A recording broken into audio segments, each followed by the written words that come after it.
Okay, so what we'll do today is in the lab, for the late lab, we're going to continue what we started last Thursday. So if you're not done with your program, I strongly suggest that you use that time to work on your program. If you encounter questions, I can answer your questions in the lab. If you're done, there's not really a whole lot to do that you have to do in the lab.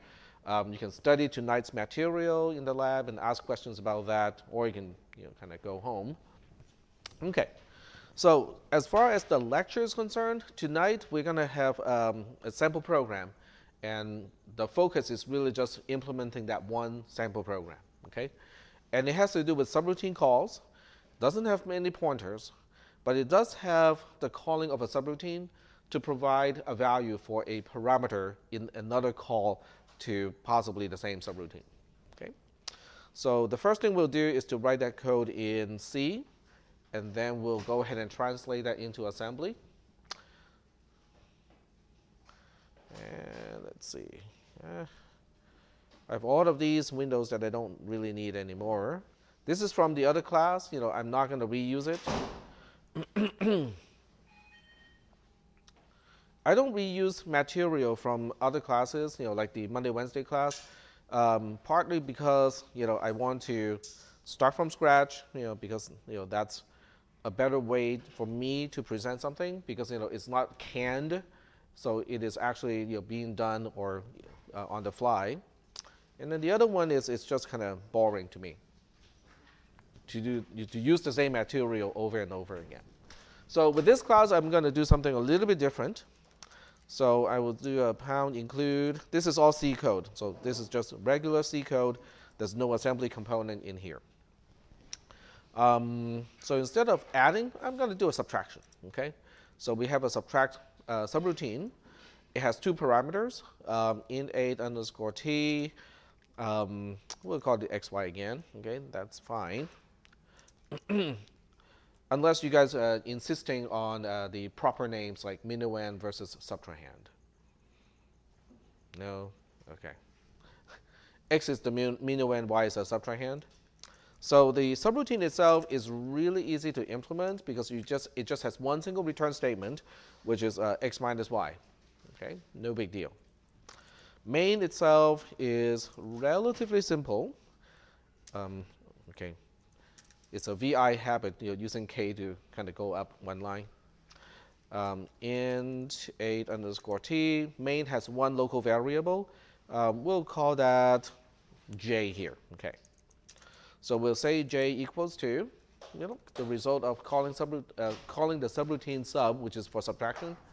Except I'm not giving it constants anymore. Okay. And instead, I am giving it the first parameter to subtract is the result of another call to subtract. Okay, so let's say we are subtracting 1 from 10 with the first one, and then with the second one, I'm doing a arithmetic negation because I'm subtracting, I don't know, -5 from 0. So that would make it 5.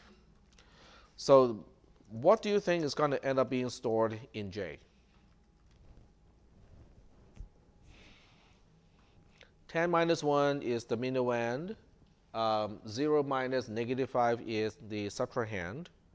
So we have 9 minus 5, which is 4. So we're expecting variable J to store a value of 4. Is that okay? All right. So now the question is, how is this done? Yep. Yeah, you'll get positive 5. So it's 9 minus 5, which is 4. No, it's okay. It's intentionally confusing. But when you look at the assembly code, it's even more confusing.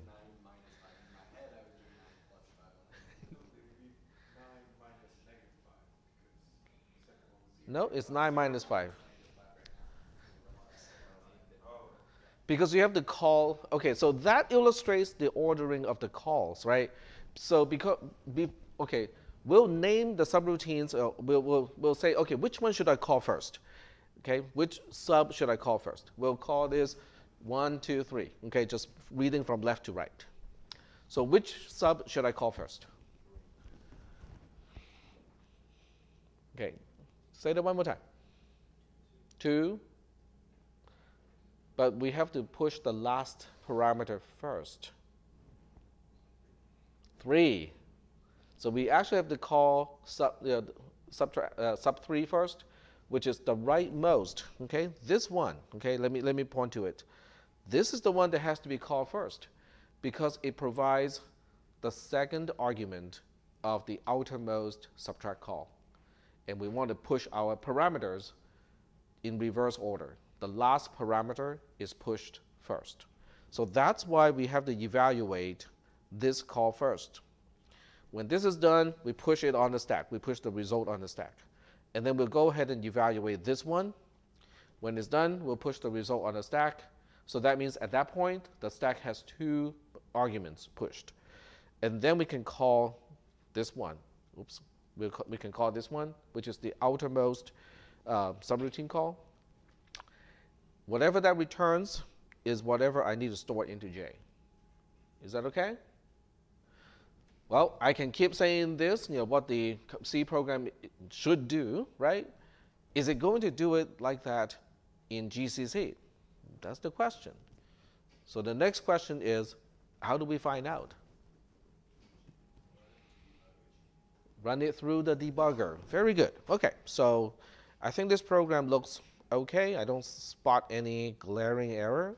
So I'm going to save it to the temp folder. We'll call it sub.c, okay, subtract.c. We switch to a command line interface, and then we'll go ahead and play with this.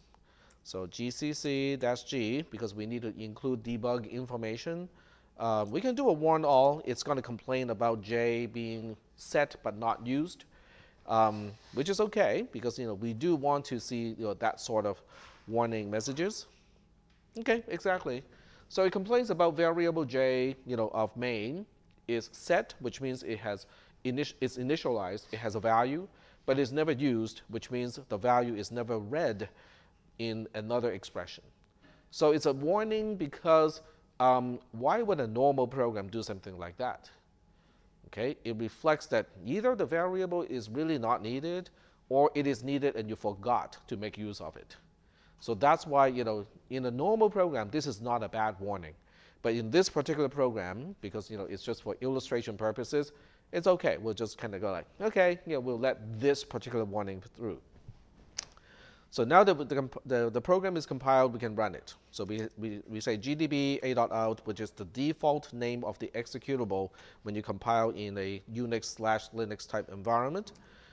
Okay, so we put a breakpoint in sub. So when you put a breakpoint, and only use the name of the subroutine instead of a line number to set the breakpoint in GDB, it's basically putting the breakpoint at the earliest entry point of the subroutine. The moment we get into the subroutine, it stops. Okay, which is really handy because I don't have to look up the line number. We just say, okay, whenever we get into the subroutine called sub for subtract, we stop. So now we can just run the program. Okay, not surprisingly, it stopped. But what we need to do is now to pay attention of, but which invocation are we dealing with? Well, what are we looking at? What are the parameters? 0 and -5 with some really awkward 373. Okay. So most people just go like, yeah, it's okay. It has got 0, it has got -5. Let's ignore the rest. Well, I cannot do that. Okay, whenever I see something that I cannot explain, I have to find out what it is, which is a problem because when I'm studying for a class, I encounter something that has nothing to do with the class and go like, I need to look that up. I need to understand that too. You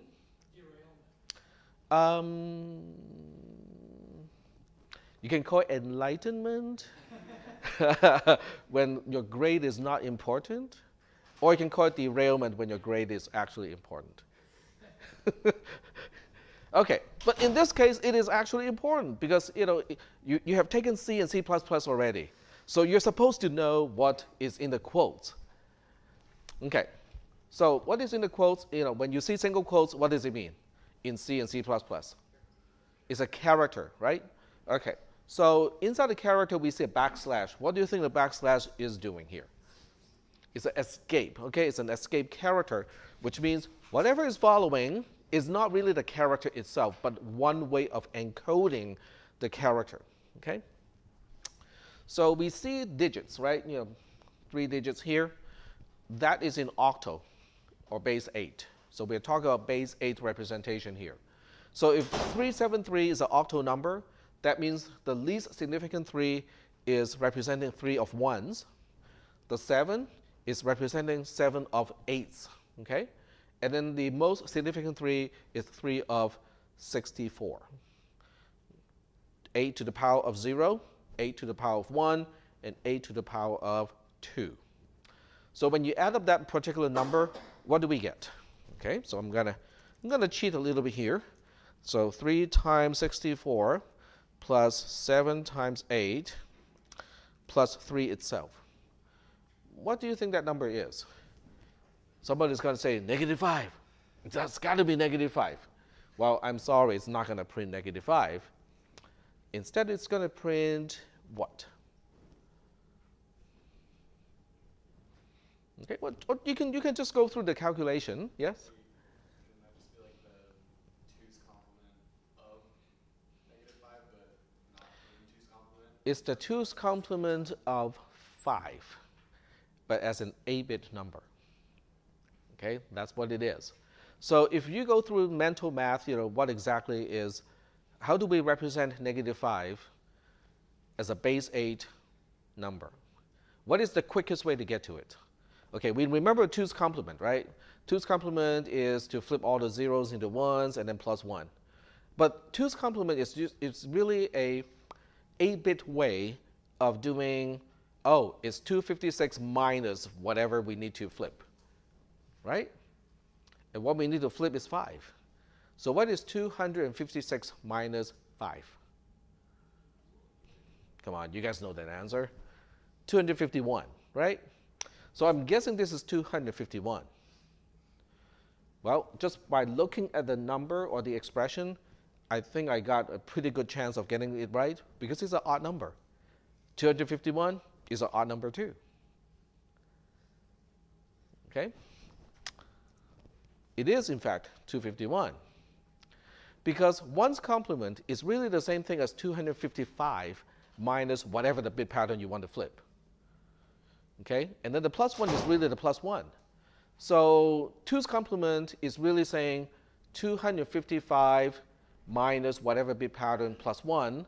But because addition is commutative, so that means you can say 255 plus 1 minus whatever the bit pattern you want to flip. 255 plus 1 is 256. So it really is the same thing as 256 minus whatever bit pattern that you want to flip.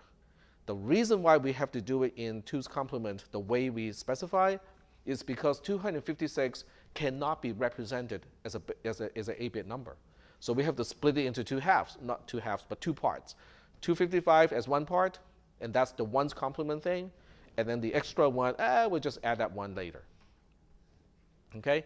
This is stuff that we talked about some long time ago, but I'm just bringing it back because, it's the right context to talk about it.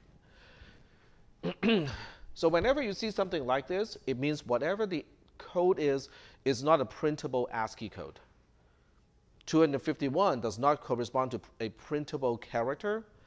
0 does not correspond to a printable character. So that's why it uses single quotes to represent these things. But I never said anything about char in the program. So why would GDB know that, okay, let me show you what it looks like as a character. It's a signed 8-bit number, which is what a char is. And that's why GDB is being a smart ass and go like, I recognize it's a signed 8-bit number, same thing as a char. Let me show you what it looks like as a character. So that's why we are seeing it like this. Okay. If I continue execution, which means it will just run the program at full speed until the next time we call the subroutine sub, what do you think the next one is going to look like? We have the 10 and the 1 as arguments, okay? But one thing I want to check, is this really the only invocation of sub? Or do we have some, is this kind of recursive, it is being called from inside sub itself? Nope, it is not. Okay, it's main calling sub on line 12. That's all. Continue execution. Okay, this time if we have 10 and 1, see that backslash n? Doesn't that look familiar? What is backslash n? The line feed character. What do you think is the ASCII code of the line feed character? 10. Yep, there we go. All right, so I want to do the same thing again. Is this recursive? Nope. Main call this on line 12. Cool. If I continue one more time, what are we going to see? Or, okay, first question is, are we going to see another call to sub if I just continue execution? Okay. And what should we be seeing as the parameters? 9 and 5. Okay, exactly. So we got 9 and 5. See the backslash t? What does that stand for? The tab character, exactly. So for things that actually have a special meaning, it would just use the escaped character. For things that really we do not use a whole lot, like the ASCII code of 5, it just says, okay, as an octal number, it is 005.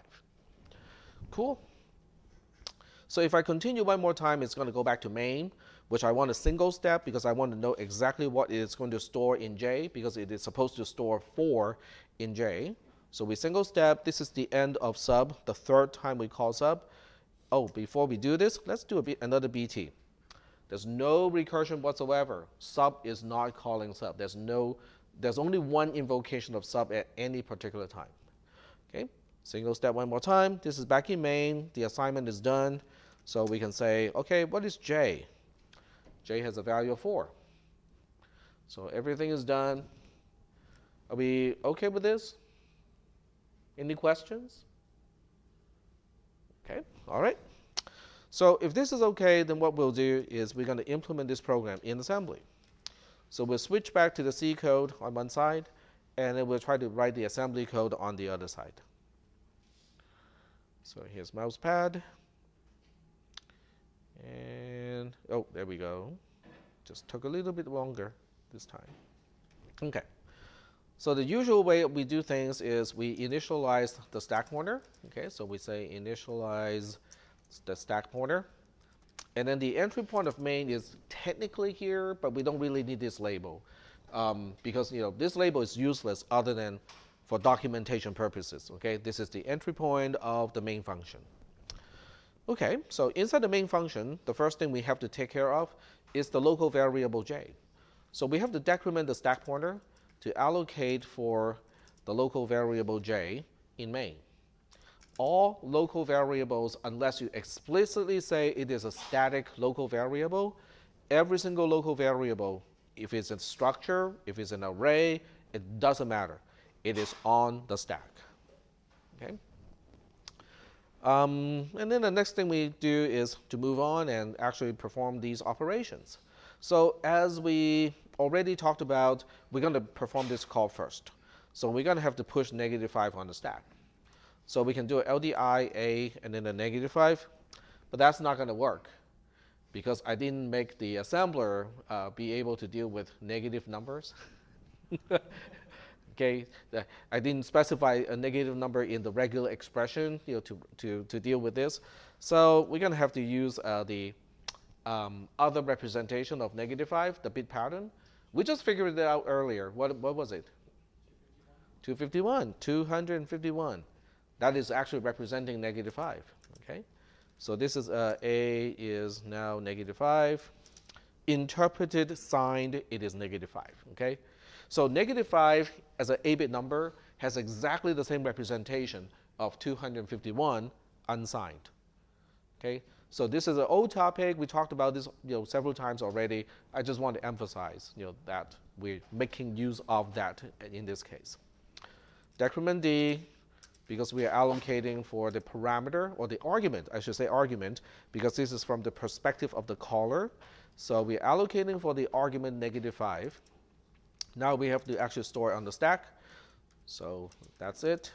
So together, these three instructions, line 4, line 5, and line 6, together, they're just basically pushing -5 on the stack as a second argument. And then we'll do something just like that to push a 0 on the stack. Okay. So if you want to push a 0, you can just do a sub AA, which is a shorter code to initialize register A to 0. But I'm just being consistent here. Okay. So I'm not considering 0 as a special case. Decrement D. Okay, we are allocating for 0 as an argument, and then we do a ST instruction to actually push it on the stack. Okay, when this is all done, we can now say, okay, let's push the return address. So I'm going to say return from sub1, which is the first invocation of the subroutine sub, and decrement D. This time we are allocating for the return address. And then we also store that on the stack, which effectively is pushing the return address on the stack. Okay, now with all of these things specified on the stack, we can now continue execution in the subroutine. Okay, when the subroutine returns, it will be returning to this label, return from sub1. And then right at that point, I got two things to do. We have to increment D twice in order to deallocate the arguments to the first time we call the subroutine call sub. Is that okay? Because the subroutine is done already. It has already returned to the caller. The caller itself has no use whatsoever of those arguments that is currently on the stack. So the caller is responsible to deallocate those arguments and reclaim that space on the stack. Is that okay? We don't have a single instruction to add 2 to D, and that's why I just do 2 increments. You can do a LDI A with 2 and then add D to DA, but that's actually longer. It would take longer to execute, and the opcode is actually longer as well. So increment D is actually the shortest way to add 2 to the register D. Yep. Would it also play with your outputs also? You mean the return value? No, if you load A with 2, wouldn't it play with your flags if you just added D or A? No, that would not, because the load I instruction does not affect the flags either. No, but you're saying you had to add A. Oh, right. The add would change the flags register. Correct. That you are absolutely correct. Yep. Okay. Well, we just got back from sub. I cleaned up all the arguments, so everything seems to be good, except subtract returns a value, and I have not made use of that value. Where's the value? Where's the return value? It's in register A. You can see that right after we return from the first invocation of sub on line 15 and line 16, we are not making use of register A at all. How do you think we should make use of register A at this point? Push it on the stack because it is the second argument of the outermost invocation of sub. So we have to push it on the stack. So we have to push register A on the stack. Okay, that's not too bad. We have to decrease the stack pointer again because we are first allocating for argument 2 of basically the outer sub. Is that okay? Does everybody understand what I mean by outer sub? It's the outmost invocation of sub, the last one that we have to do. Okay? And then we just do a store to whatever D points do with A. So we are pushing, I'm going to spell it out here. We're basically pushing the value of 0 minus -5 on the stack. Okay? So you're absolutely right. If you're thinking we're incrementing D and then we're decrementing D, can we just kind of cancel out line 16 and line 7 because they're just undoing each other? The answer is yes. Okay? So we can just erase line 16 and line 17. The program would behave exactly the same way. Okay? But for illustration, for instruction purposes, I'm going to keep it here. because line 16 has nothing to do with the argument of the outer sub. Its job is really just to say, I'm cleaning up the stack. That space, that byte, is now available again. Line 17 had nothing to do with the first call to sub. It really has to do with the outer call to sub. So conceptually, line 16 and line 17 are not related. And that's why I want to keep them in here. Because for documentation purposes, it is important that you have to understand, oh, so we have to deallocate every single argument first, and then if we need to push something on the stack, then we push it on the stack. Is that okay? Now, if you're really looking for performance and whatnot, yes, you can kind of do what we call a peephole optimization. So a peephole optimizer in the compiler is basically a pattern recognizer, and it recognizes certain instruction sequences and go like, oh, this particular sequence can be replaced by this particular sequence that takes a little bit less time to execute. So the optimizer would look at these two instructions and go like, yep, they cancel out, take them out. Okay? But for documentation purposes, it's really important to keep it here. Okay, so we got the second argument to the outer subcall on the stack now. So now we just have to deal with subtracting 1 from 10. So we're going to do the same thing. This part should be boring. Okay. Oh, nope. Push 1 first. Second argument first. So decrement D, ST, DA. Okay, I'll document, this is pushing 1 on the stack. LDIA 10, decrement D, STDA. This time we are pushing 10 on the stack. LDIA with return from sub2, which is the second invocation of sub. Decrement D, STDA. We are now pushing the return address on the stack. Then we can actually continue execution in the subroutine and then define the label return from sub2 over here. Same usual stuff. Increment D.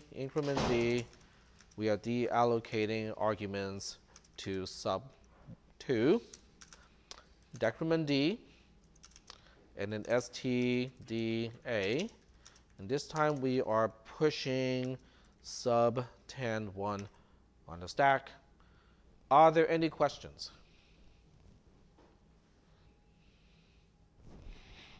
I got a question. This is really boring. Why are we doing this? Now, if you're thinking this is really boring, I'm actually glad. That means you're getting the idea, because it's the same thing that we did earlier. We're just setting up for a call. This time we're calling sub with 10 as the first argument and 1 as the second argument. So if you're thinking this is boring because it's repeating the same thing over and over again, that's actually a good thing. So now the question is, what do we do now? We got sub 0 -5 pushed on the stack. We got sub 10.1 pushed on the stack. Not the call itself, but the return value from those two different calls. So they're on the stack already right now at this point. What are we going to do next? We are ready to, sorry?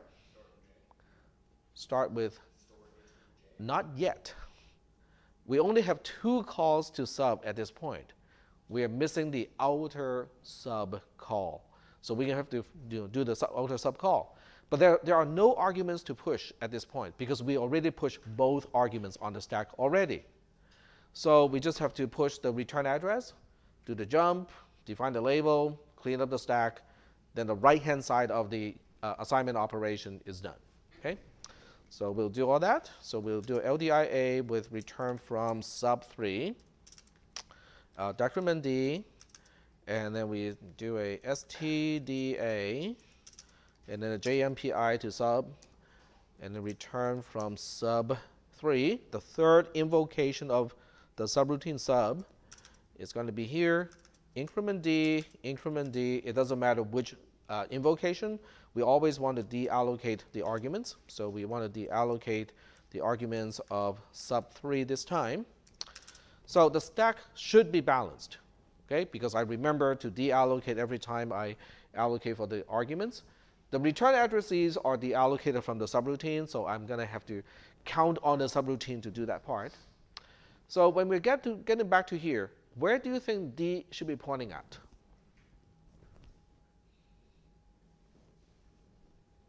What was D pointing at before all of this?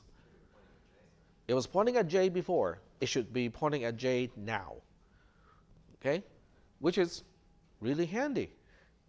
The return value of the third time we call sub is now in register A, and register D, which is the stack pointer, is pointing to the local variable J. That is really handy because I got everything in place just coincidentally so that we can just do this. This is J equals to sub blah, blah, blah. Okay. Is that okay? Are there any questions about any one of these lines of code? Yep. 38. Oh, you're right. The assembler would catch this one and say that that's not an instruction, but thank you. This saves me the trouble of having to find out and fix it later. Okay, good job. Okay, so we're done with the assignment operation. So now it's time to return from main, except main really doesn't have any place to return to. So what we'll do is the next best thing, we're going to deallocate the local variable. Okay, so you should do this with every single subroutine, including main, so that the stack pointer is balanced at the end of the entire program. I would usually have the 3 instructions to do the return, but since main really has no place to return to, I'm just going to put a halt here. So the entire program just comes to a grinding halt, okay, and we know the program is done. Yes?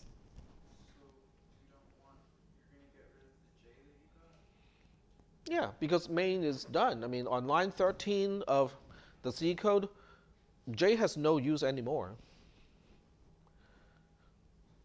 Is that okay? All right, so this is from the caller's perspective, which is actually the focus of today's lecture, or at least the first part. So the subroutine itself, which is sub, is actually pretty simple, okay? So the first thing I want to do with any subroutine that has arguments is I want to graphically display what is on the stack, okay? So I know Y is on the stack. I know X is on the stack. I know the return address is on the stack. I also know the stack pointer, register D, is pointing to the return address. So the way I use this convention is whatever is higher or up has a higher address. Whatever is down has a lower address. So Y is at a high address. The return address itself is at a lower address. Okay. All right. So with this picture, it makes it easy for me to kind of visualize, what I need to do to access X and Y. Okay. So with this one, I will need X and Y in 2 different registers because eventually I need to execute a sub instruction which requires the numbers or the values to be subtracted in registers. And I can play with all registers except for register D. So I'm going to do a CPR CD because I don't want to move the stack pointer up. Why not? Why don't I just increment D so that I can get to X, and then increment it one more time so I can get to Y, and then decrement to back to the return address. Because of interrupts. Very good. Okay, because interrupts can occur at any time. Anything that is below what the stack point is pointing at is fair game. So there's no guarantee whatsoever that whatever is below what the stack pointer points to is still going to be there. So that's why I don't want to move the stack pointer. I want the stack pointer to stay put, to keep everything that is pointing at and above to be intact. Okay? So that's why I use register C to move around to get to the things that I need to get to. So now I can increment C. So I'm going to use this way. And I will say, at this point, after the CPR, C becomes the address of the return address. And then I increment C, not D. C is now the thing above it, which is the address of X. Okay, cool, I need X.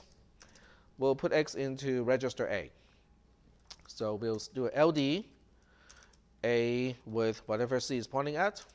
So the A is actually X. Is that okay? And then I increment C one more time. C is now the address of Y. We do another LD. I can use register B, or I can put it back into C. C has no use anymore at this point. So I'm just going to I will put it into register B. So B is now the value of parameter Y. So I got X in A, B in Y. That is kind of cool because this is all I need to do. I want to subtract B from A and then store the difference back into register A because A is the return value. A specifies the return value. So this is all done. Then we have the 3 instructions to get out of the subroutine to back to the caller. So now we specify LD B again. This time I'm using D. So B is now the return address. Then we increment D again to deallocate the return address from the stack. And then a JMP, no I, B, to return to the caller. Okay, continue in caller. There we go. Are there any questions about the subroutine itself?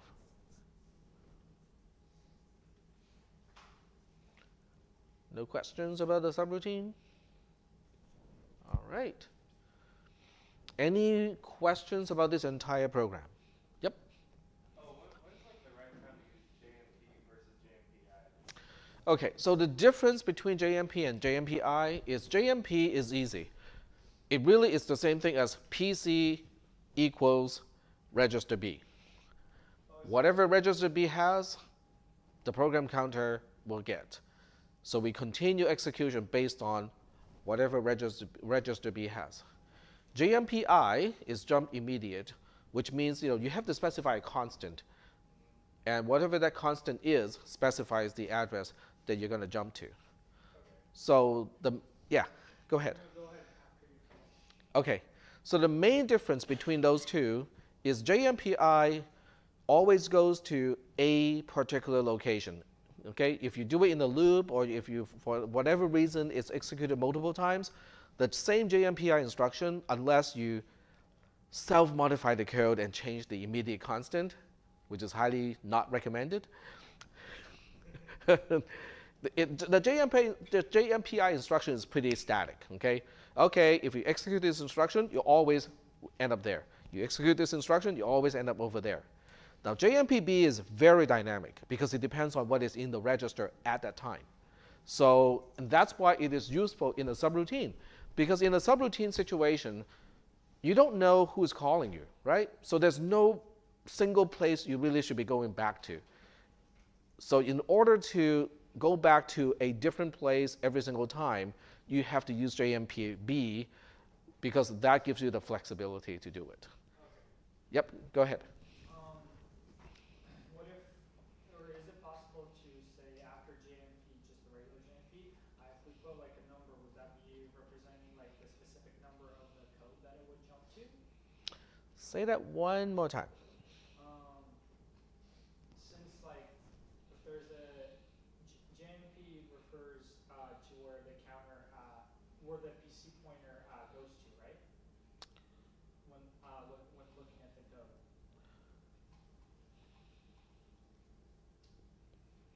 Like if we were to put in like, let's say a specific number like 7, JMP 7, would it jump to line 7? JMP I7. I7 would jump to the line 7. It would go to location 7, not necessarily line 7. The I specifies the address that it's going to go to, not the line number.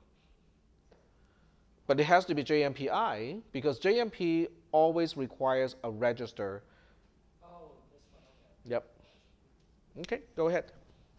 So we typically allocate the parameters in the main code and then Yes. we deallocate the return address in the method and then deallocate the parameters in the main code. That is correct. The caller is responsible to push all the arguments.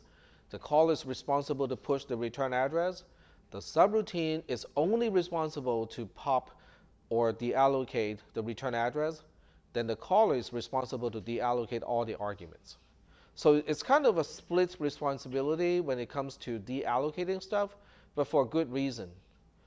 The reason why the caller is deallocating all the arguments is only the caller knows how many arguments has been pushed. Because in C and C++, you can have a variable number of arguments with using the ... syntax. So the subroutine really doesn't know, has no idea how many arguments has been pushed on the stack. So the subroutine doesn't know how many times it has to move the stack pointer to deallocate all the arguments. Now, why is the subroutine deallocating the return address then? Well, there are two reasons.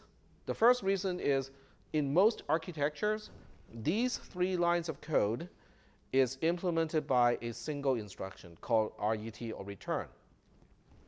It is only because the toy processor is really for instructional purposes, and I do not give you a single return instruction so that you are forced to understand what is going on the stack. Is that okay? But if you consider these 3 things as one single instruction, then the deallocation has to occur in the subroutine being called and not in the caller. So that's the first reason. The second reason is even though the subroutine doesn't know how many arguments are on the stack, it can always count on the return address. So that's the one thing that the subroutine can get rid of or can clear up. So is that answering your question, Tana? Okay, cool. So are we good so far? All right. So if we're good, we're going to copy and paste into the assembler, and we'll give it a try. We'll spin up the Logisim. Okay, I don't have it here. I have the folder, but not the spreadsheet. So we'll go ahead and start the spreadsheet.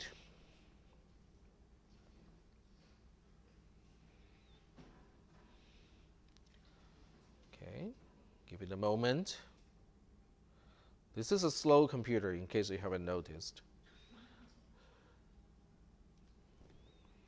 Okay, I need to spend the money on the mic, the tablet, and there's not a whole lot left.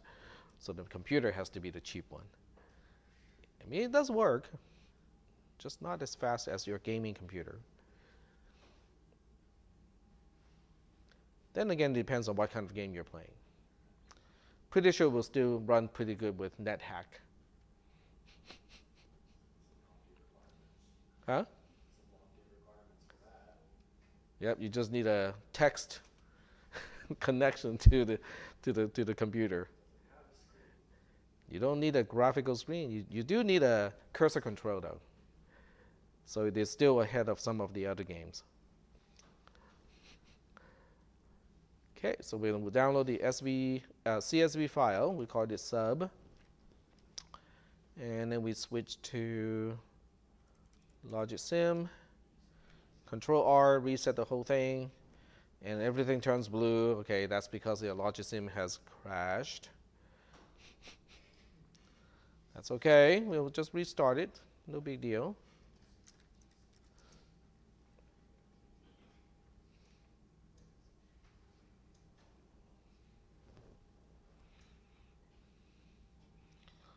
This is a problem when you have a really stable operating system.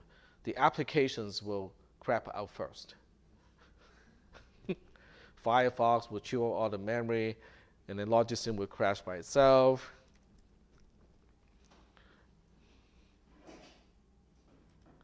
Okay, load image. From temp, it's called sub.csv. And here's the program. Okay, so how am I going to run this program? In other words, if I'm not really sure this program does what it's supposed to, what am I going to do? I want to log it. Okay, very good. So let's go to log, and then we'll figure out what to log. Okay, so now I'm at the log interface to specify what I want to log here. The typical thing is PC is kind of like a must, okay? So it doesn't make sense not to log the program counter. And now that we have been introduced to the stack and the stack pointer and doing everything on the stack pointer is kind of important too. So we'll log the stack pointer. Okay, so now what else should I log? I can log the other registers, but they're not that important. We want to store what? RAM. Okay, so which RAM locations then? That's the question.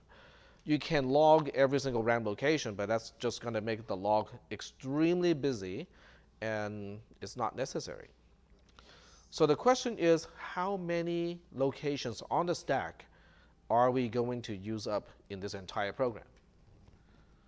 So throughout the execution of the program, how many bytes are going to be used on the stack? Up to how many, I should say. So we'll switch back to the C code, and we'll do the analysis here to try to figure out how many bytes are going to be used on the stack. Okay? The first byte that's going to be used up is 255. That's my local variable j. So 255 is gone. Okay? It's used as my local variable. We push the -5, uses up another byte. We push the 0, uses up another byte. We push the return address, it uses up another byte. So at this point, we're using 4 bytes on the stack. We do the call, it returns, and then we pop the 2 arguments off of the stack, and then we re-push the return value of sub on the stack. So at that point, only 2 bytes is going to be used on the stack. Is that okay? Then we do something like that here again. We push the 2 arguments, which means now 4 bytes are used on the stack. And then we push the return address, which means 5 bytes are used on the stack. Is that okay? This sub returns. It will get rid of the return address. The caller gets rid of the 2 arguments on the stack. So at that point, 3 bytes will be used on the stack. No. It would still be 2 bytes on the stack. Then we push the return value of this particular sub. So now 3 bytes are used on the stack, right before the outer sub is called. Is that okay? To call the outer sub, we have to push the return address, at which point 4 bytes are used on the stack. We call the subroutine. The subroutine doesn't call anything else. It doesn't use up any additional stack space. So when that returns, we pop these 2 arguments from the stack. The subroutine pops the return address from the stack. So at that point, only 1 byte is still going to be used, which is j itself. And then we get to here, j is deallocated, 0 byte will be used on the stack. So that means at the most, how many bytes are going to be used on the stack at the same time?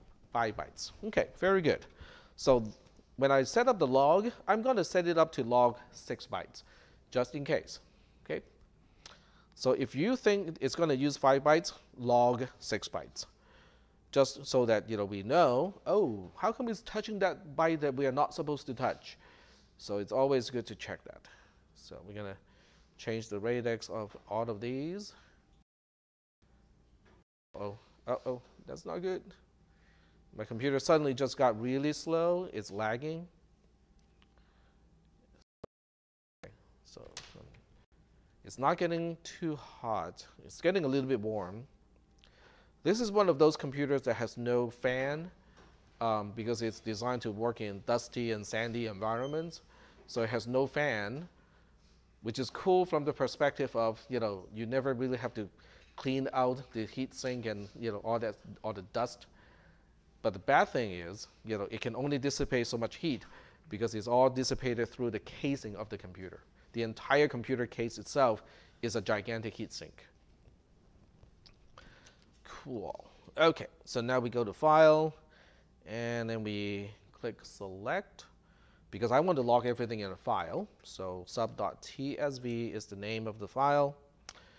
Close window, and now we are ready to go. Okay.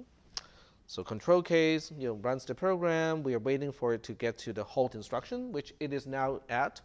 One sign that you're now at the halt instruction is you can see the clock blinking, but it is not addressing any location in RAM. That is a clear indication that you're now at a halt instruction, because executing any other instruction, it has to go back to RAM at some point to fetch the next opcode. So the fact that it's not even going to RAM to fetch the next opcode it's because it is stuck in a halt instruction. Okay, so Control K stops the simulation, and we're going to take a look at the log file. There are several ways to look at the log file, but since I'm using the web interface, might as well just use it for that purpose too. So I'm going to go to File, New, Spreadsheet, and then we'll import the TSV tab separated file in here. And we'll change the name first. So we'll change this name. Is it creating this in the same folder? Can someone check? Maybe. Huh? Which folder are you? In the shared processor folder. It's probably not. I can move it later. Okay, so this is sublog. And I'm just going to make sure that I can move it to that folder so that you guys have access to it. Yep. Okay, it's not in that folder, so we'll move it. So move it to cisp310 shared. I'll put it into example, okay, and put it here. And this is called sublog, which is the log of the subtract program. And then we do import with an upload.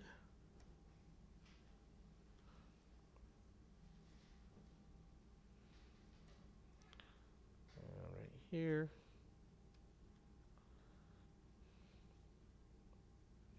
The only thing I want to turn off is convert text to number, because that doesn't work very well with base 16 numbers.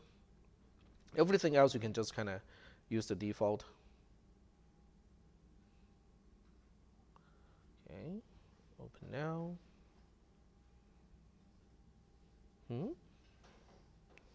Why is it called add? When you open it up, it asks if you want to create a new spreadsheet. Uh-huh. So just create a new spreadsheet. Yeah, but why is it called add? First line of the file you put in. Okay, so let me try that one more time. See it right up top says create new spreadsheet. Oh, so I used the wrong file. I specified the wrong file then. Okay, do it one more time.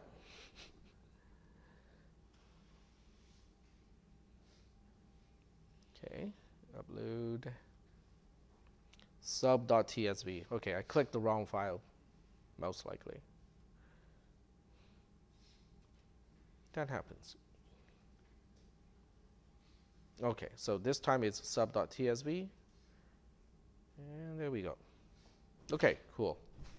But that means I have to move this file too, because it's not really putting into that folder. Okay, so I'm going to change some of this stuff here, so just to make it easier to read. This is my stack pointer. Okay, come on.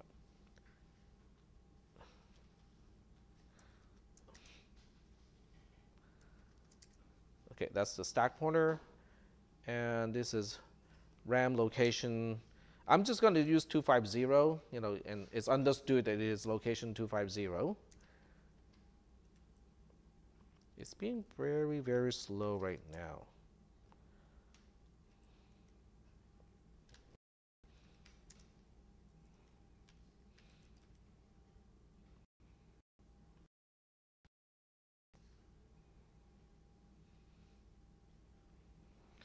Come on, 255. There we go. All right. So I'm going to assume the program does work perfectly. So I'm going to skip all the way to the end of this trace and check that result.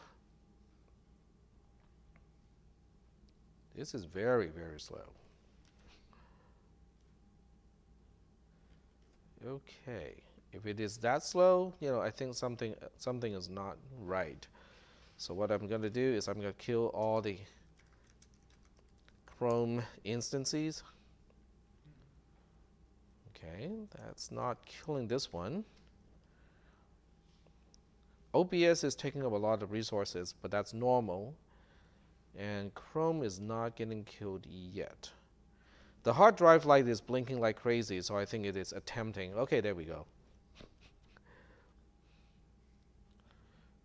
I need to kill this process. Oh yeah? get in line.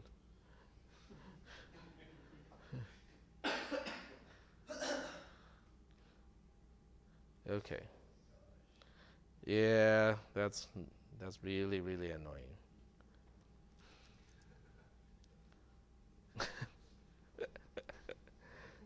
All the plugins are saying, oh, I just died. What is happening? And I think there's no end to it too. So let me kill. No, not this one. I'm not going to ask politely this time. So, for those of you who are new to Linux or Unix type of commands, there are two ways to kill a process. You can kill with a gentle message, which is basically saying, hey, process, please die.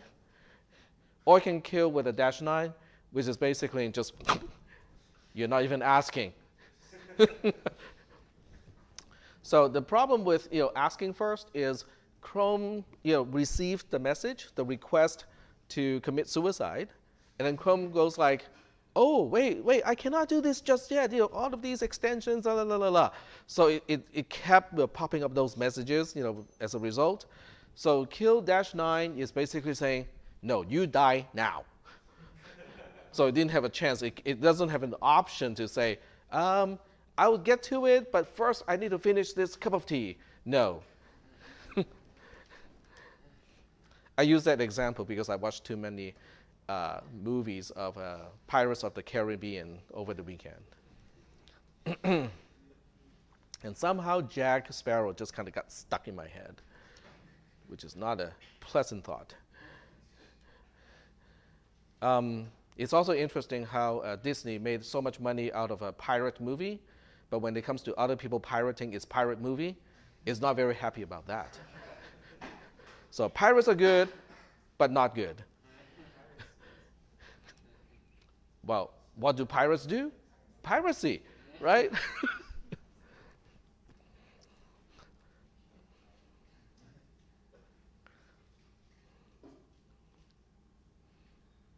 Jack Sparrow.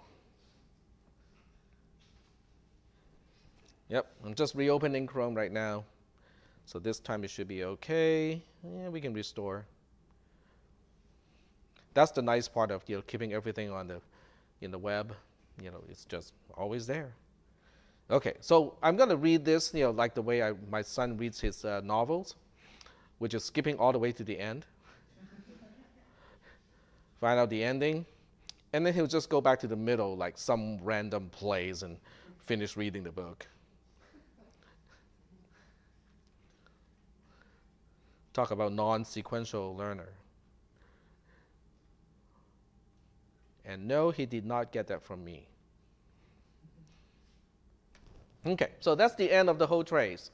So are we looking at things, is it the way it's supposed to? Okay, so we start with the last location. Okay, what is 04 at location 255? That's my local variable j. Is it supposed to be 4 when the program is all done? Cool. What is this 5 doing here, and what is this 9 doing here? Those are the arguments to the last call of sub. Okay, very good. What is this 2c doing here? It is the return address of the very last call to sub. Okay, now we have to double check. So we go back to the assembler, and then we go to the assemble window, and that will give you a pretty good clue because you can scroll down to the definition of the labels. So we just scroll down a little bit here, and we highlight row 34 because that's the definition. Oops, nope, I take it back. We highlight row 38 because that's the row that is defining return from sub3. And then if we scroll over just a little bit, we can tell already 44 in decimal is 2c in hexadecimal. But this part here shows clearly that the label is defined as at 2c as a location. So that's why that 2c is on the stack. But we saw one more thing on the stack. Because when we look at this, we saw, hey, what is this 22 on the stack? What do you think that is? Exactly. So it should correspond to return from sub2 as a label. Let's double check. So we go back to here, and then we look at the definition of return from sub2, which is here. So the hexadecimal representation of 34 is in fact 22 in hexadecimal. So we can now explain everything that is actually on the stack. Is that okay? All right. So I have two announcements to make at this point. Some of you may be interested. I think some people may be interested and some people may not be interested. The first one is on Thursday. I think it's from 10 to noon. There is a Design Hub intern application event. So if you're interested in working as an intern in the Design Hub, you want to sign up at that time. Yes?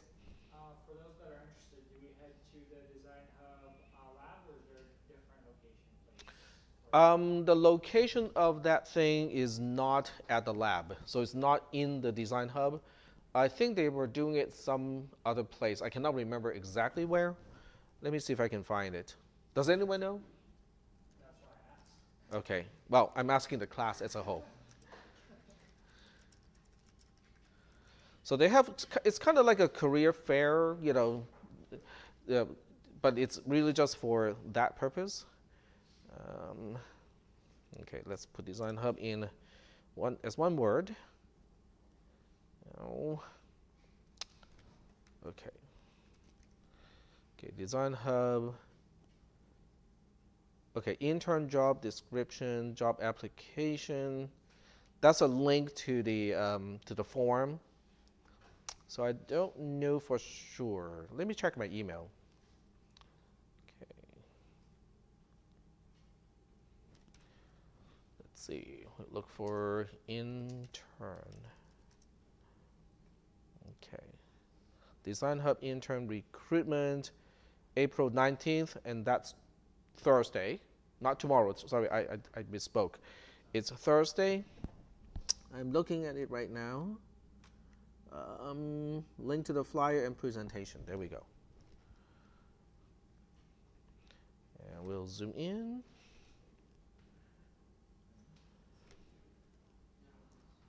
Ah, okay, opposite direction.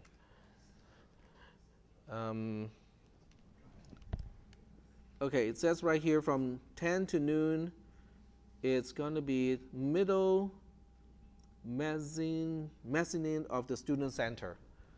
So it will be the center part of the student center, if you know what I mean. Do you guys know where it's the center of the student center? So on one side is the cafeteria, the dining room. On the other side are the meeting rooms. And in between that space, which is open, I think that's where the event is. So that's, huh? Is it in front of the hub, or are you talking about the open place that has like the outside, not the inside of the? I'll show you using a map. Okay, come on. Okay, where's ARC? Center there.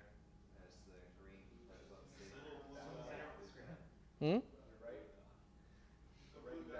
Okay, we got Madison. Oh, right there. Okay, got it. Yeah, all those words like it's right there, was not particularly helpful. Okay, so we got the library, and the student center is right here. So let's turn on the satellite so that we can see that whole there. This is where the event is going to be, I think. Okay, so that's the first thing, first announcement. Second announcement, okay, let's go back here. The second announcement, I'm going to use this as a keyword to search. I know it looks kind of suspicious, but it's not. No. Okay, so this one is the day after. It is on a Friday, this Friday, April 20th. Please share it with students, so all students are welcome. So it's basically there are 6 panelists, and the audience can ask questions, and the panelists will kind of tell you what they know about this. Um, it's about women in STEM, and the event is basically here to encourage more women to get into the STEM field. Um, and they will probably talk about some of the challenges they might encounter in their jobs, and how they overcome those challenges, and they might answer questions from the audience. So if anyone wants to understand what this is all about, or to get support or to know who to contact on campus, to get into the STEM field, or encourage other people to, if you want to volunteer and help other um, high school students to get into the STEM field, you can probably go here and volunteer and go like, yeah, I can go back to high school and talk to high school students and tell them what I know about this. So is that okay? Yep. Now, is this being presented, because like theoretically speaking, like if it's the announcement's being made in this classroom, and this is a STEM field kind of classroom, like ideally, everybody that's in here already kind of like already is thinking or has knowledge about the STEM field. Wouldn't That is this be, correct. like, appropriate? But this is an early stage to get into the career. Right. So if anyone has any questions, like does gender present any difference in terms of the work environment, how you're treated, salary, and that sort of thing, this would be a good panel to go to and ask the panelist about that. Or if the question is, okay, I know there's some kind of discrimination, there's a pay disparity, what are we going to do to solve that problem? This would be a good presentation to go to ask the panelists. I was like thinking more like as an idea. I would probably, I don't know whether or not it's presented like when different colleges go to different high schools and stuff like that and do presentations and say, hey, come to our college. Like I think like this would be also very useful there as well. Well, I don't know. This one, I think, is focusing on, as these are professionals already, and they are already established in their respective professions. Okay. So they are there to share their experience and also to answer any questions that the audience might have. Okay, so I'm not really only addressing, quote unquote, I know this is going to sound really bad, the guys in this classroom, because you might have a sister that you say, oh, I think my sister, is really interested in, I don't know, physics, okay, but has that kind of mentality of no, I'm not going to get into physics because that's just not how people were brought up. So then go to this event and find out how to talk to your sister to kind of pursue that as a career. Yep. Plus, it'd be nice for people to show up, not just because like you want to convince other people to get into STEM or other women, but just to see like, is there anything that we could be doing as like, all of us proactively to like make things easier for women in STEM, clear support. So. Yep. So I'm guessing you're going. Yeah, and just at least RSVP, and then we'll have more lunch. Yes. Yes, right here. Lunch will be provided to those who RSVP, and there's a link.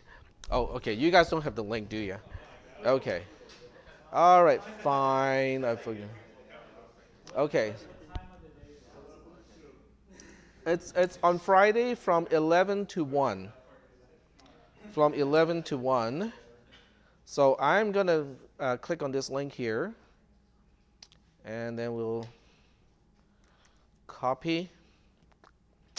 And where's my Canvas tab? There we go. Okay.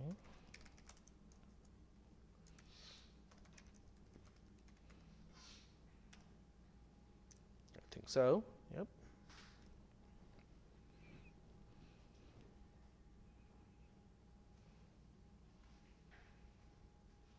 And this is, I hate it when they put fall 2018 class, when spring is not even done yet.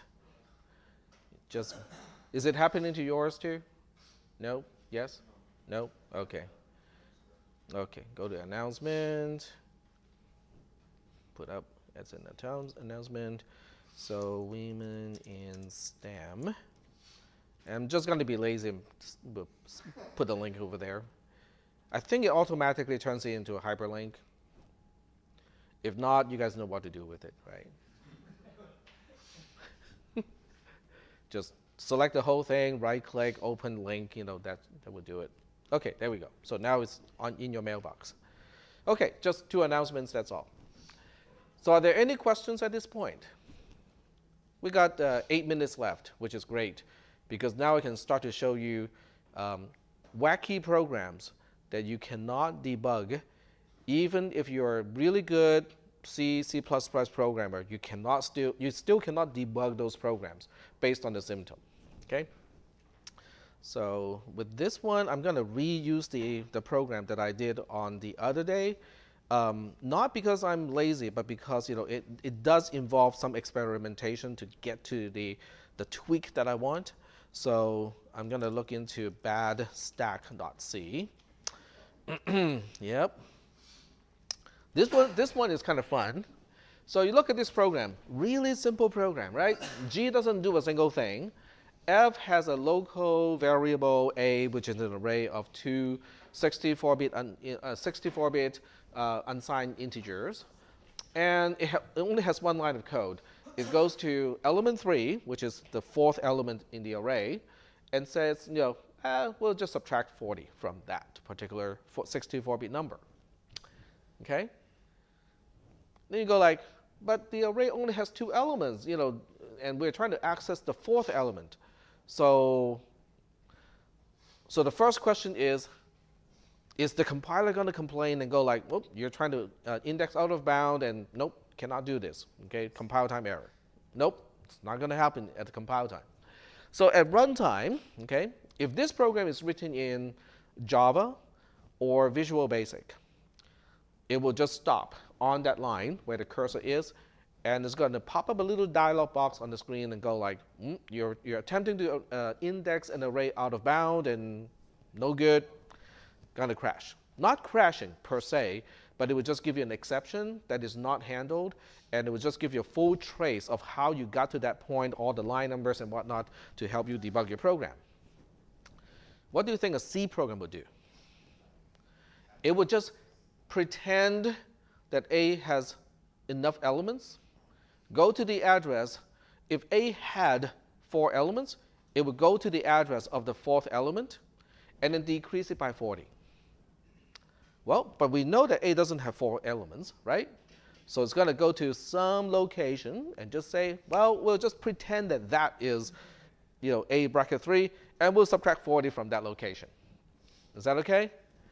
Doesn't sound too bad, right? I mean, it's just like, okay, it's going to corrupt some random location in memory. How bad can that be? So what we'll do is we're going to compile this program. We'll turn on all the warnings. I think it's, the other one is pedantic, badstack.c. And it gives me a warning and says, but the warning has nothing to do with addressing, indexing out of bound. It says it's used uninitialized in this function. That's all it says, okay? Well, okay. So we'll run this program. But instead of running the program, we're going to use GDB, because only GDB can illustrate the wacky things that this program is going to do. So we'll put a breakpoint in function f, because function f is the one that is doing all the bad things. So we'll run the program, and then we'll single step, and it ends up in G. Okay. Ends up in G right after function f is done. Okay, let's look at the program one more time. Is there any call to function G? Function G. Function G is not called anywhere in this entire program.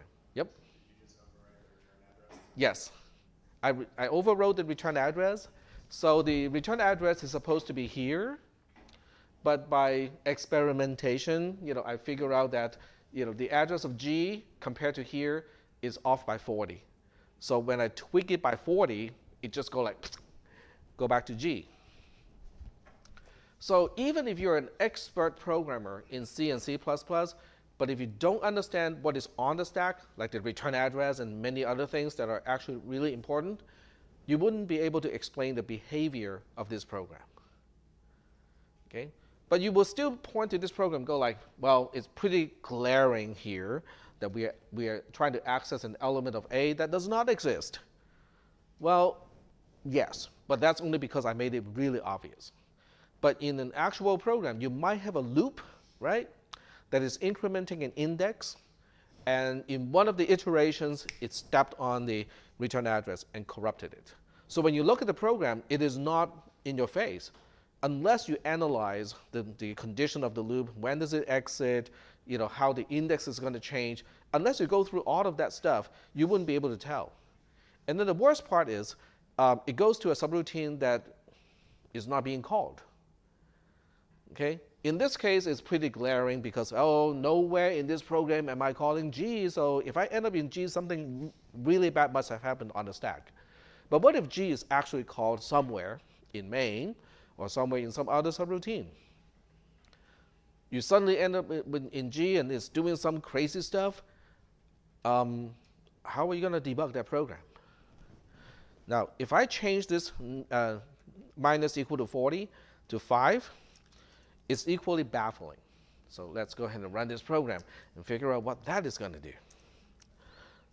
Okay, so we'll recompile the program and run the program again. Put a breakpoint in function f, run the program. Now we are in function f. And then we single step. Hey.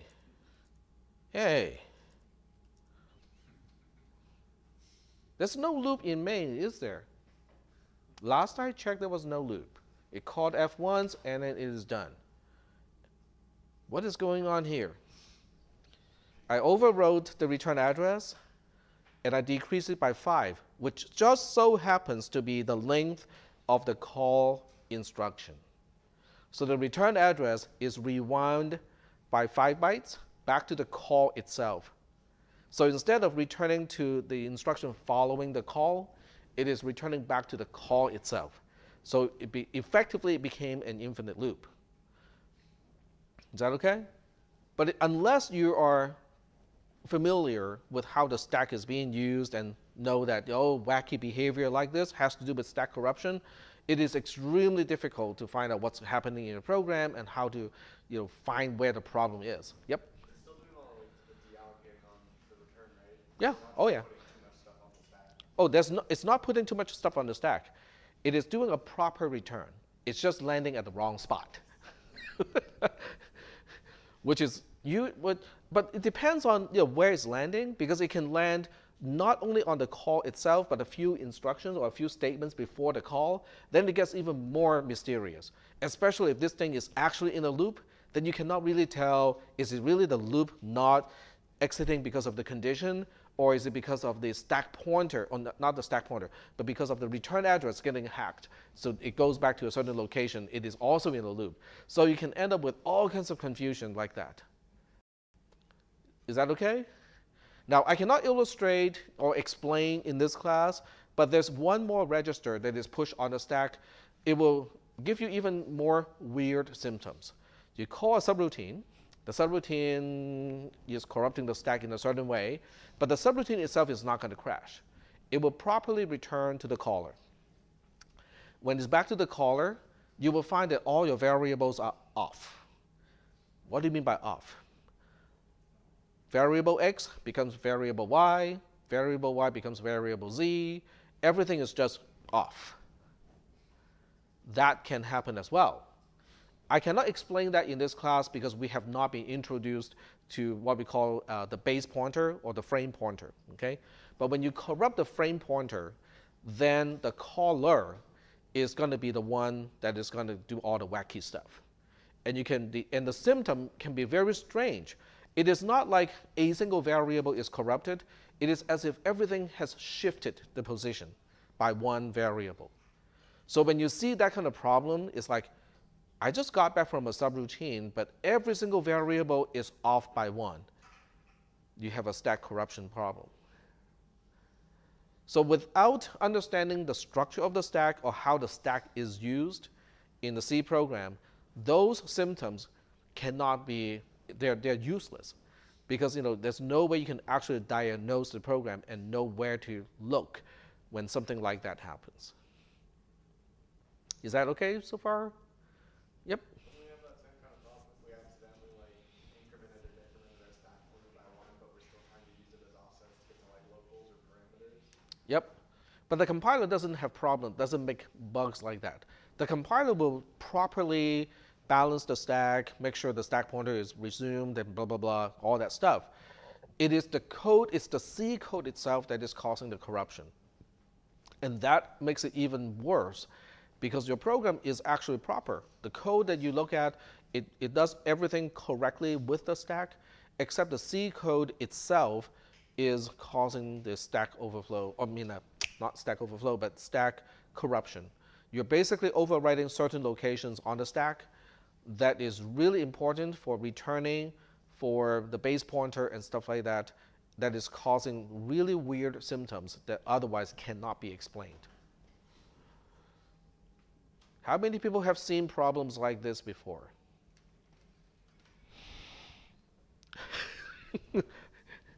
So, but that's only because you have not written a lot of programs using pointers or arrays that are local variables.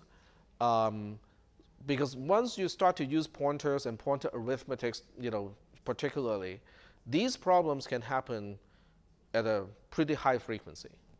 Things getting corrupted on the stack. And the worst part is the symptom doesn't happen where the problem is. Okay? You can be in a function, it corrupts something that is way higher. In other words, the subroutine can corrupt something that relates to the caller, which means everything in between seems to work just fine. And then much later, the caller is going to have some major problems. So you think, oh, okay, it's the problem is over there. Nope, it happened a long time ago. That makes those problems even more difficult and challenging and frustrating to debug. Yep. Does that typically happen when a program doesn't necessarily make sense? Like, for instance, in this one that you were showing, there's odd glaring mistakes that we can just see by observing it.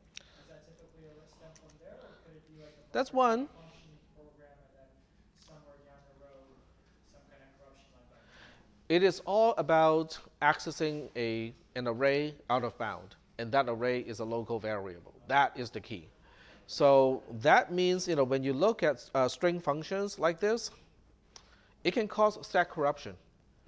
Because, string copy doesn't respect the actual boundary of the array. It says, I'm going to copy until I find the null character. What if your destination only has 30 bytes and you're copying 30 already? It doesn't stop. It's not going to stop until it finds the null terminator. Okay? So instead of using string copy, we are all supposed to use string and copy, where, well, it's the same man page, but the parameter is different. Because string and copy actually specifies up to how many bytes. So it will still stop copying as soon as it sees the null terminator. But if it doesn't see the null terminator, then it's going to be length delimited. Basically, it says, if I don't find the null terminator, I will only copy up to n characters. Then I'll just stop, regardless. So that will force the programmer to think about, oh, what should I use as the third parameter? A lazy programmer would just say, oh, what is the macro for the maximum integer value? And just put it there. Now I'm using string and copy. Cool.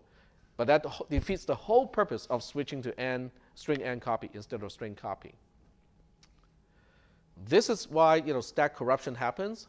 This is also how some of the stack overflow exploits can occur.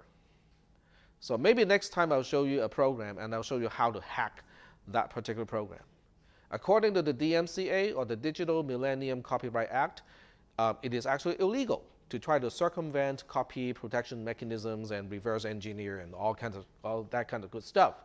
But it is okay if it is your own program. So I'm going to hack my own program, so I'm totally legit, in maybe the next class. But that really is the core. If you look at this class, you go like, who's going to program in assembly using text toy processor in the future? I can tell you, no one. Okay, but what you gain as knowledge can now be used to debug C, C++ programs when really weird symptoms happens. And on top of that, you can also understand how hacking happens.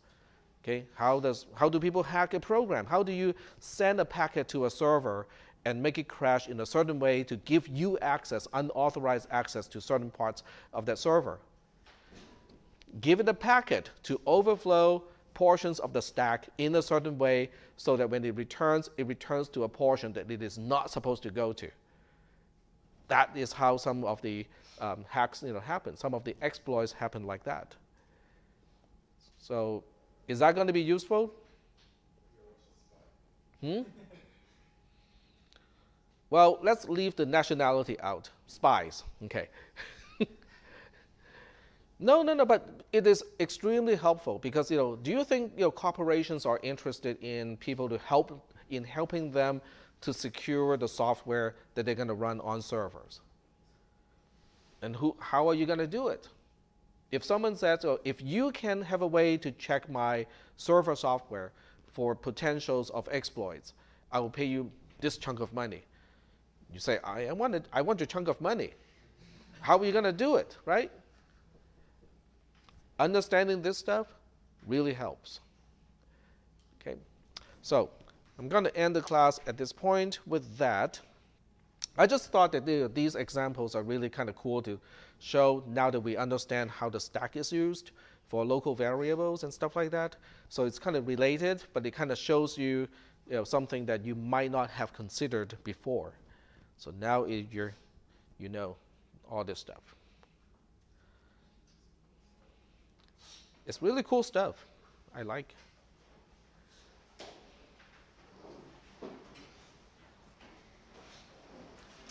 Go to OBS and